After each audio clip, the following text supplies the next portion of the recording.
Britain की फौज बेड़ा गर्क। जी हां, बर्तानिया की फौज इस वक्त ट्रेनिंग ले रही है लेबनान में।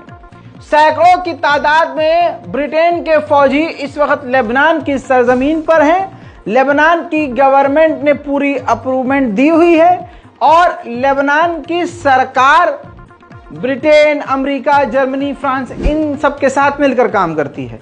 लेकिन लेबनान की जो दूसरी पार्टी है वो है हिजबुल्लाह, कताइब हिजबुल्लाह, दूसरे अलग अलग संगठन हैं जो लेबनान में एक्टिव हैं। तो दोस्तों, अब सवाल आपके दिमाग में आएगा कि बर्तानिया की फौज लेबनान में क्या कर रही है। अमेरिका वाला खेल खेल रही है।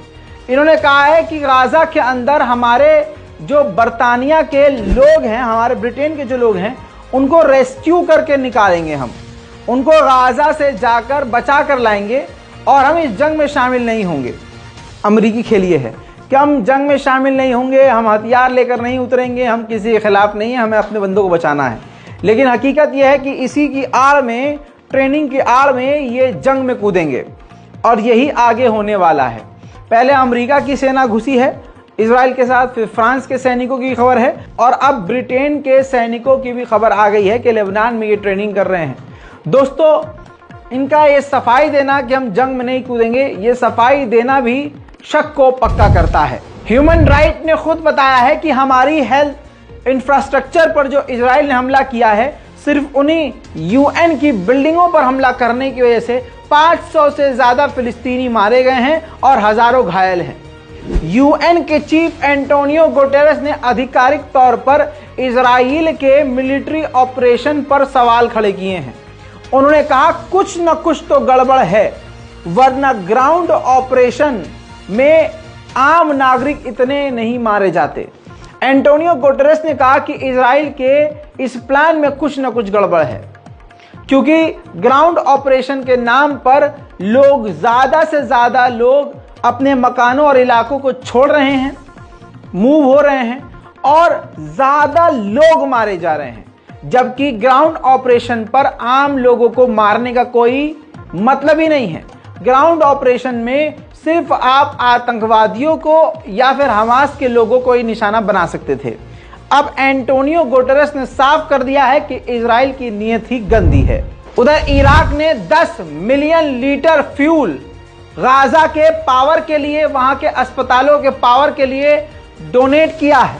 लेकिन सवाल यह है कि क्या यह इजिप्ट के बॉर्डर पर रुका रहेगा या गाजा के अंदर यह मदद पहुंचेगी। उधर दोस्तों, ग्राउंड ऑपरेशन के दौरान, जब से ग्राउंड ऑपरेशन शुरू हुआ है इजराइल के अब तक 33 सैनिक मारे गए हैं और सैकड़ों घायल हैं। उधर यूएन के एक्सपर्ट ने साफ कहा है कि 1.5 मिलियन लोगों को ऑर्डर देना कि तुरंत एक जगह से आप दूसरी जगह चले जाइए, साउथ की तरफ चले जाइए, जबकि ये जानते हुए कि नामुमकिन है।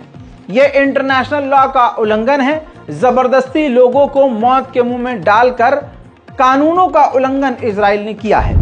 वहीं यूएन के एक्सपर्ट ने साफ कहा है कि इस तरह से जानबूझकर हमला करना ताकि सिविलियंस के मकानों को नुकसान पहुंचे और गाजा रहने लायक ना बने, ये एक बड़ा वॉर क्राइम है। उधर हमास ने यूएन से कहा है कि इजराइल पर प्रेशर डालिए ताकि गाजा के लोगों को पानी मिल सके। गाजा में पानी की इतनी किल्लत है कि आप सोच नहीं सकते। आप जरा सोच के देखिए, पानी का इस्तेमाल क्या सिर्फ प्यास के लिए होता है? टॉयलेट, वॉशरूम, कपड़ा धोना, पानी का इस्तेमाल हर जगह होता है। अब आप इशारा समझिए कि पानी की कितनी ज्यादा किल्लत गाजा की महिलाओं को, बच्चों को, बुजुर्गों को हो रही है। लेकिन इजराइल प्यास को, पानी को हथियार बनाकर इस्तेमाल कर रहा है। दिन भर आएंगी और भी रिपोर्ट्स। फिलहाल की इस रिपोर्ट में इतना ही।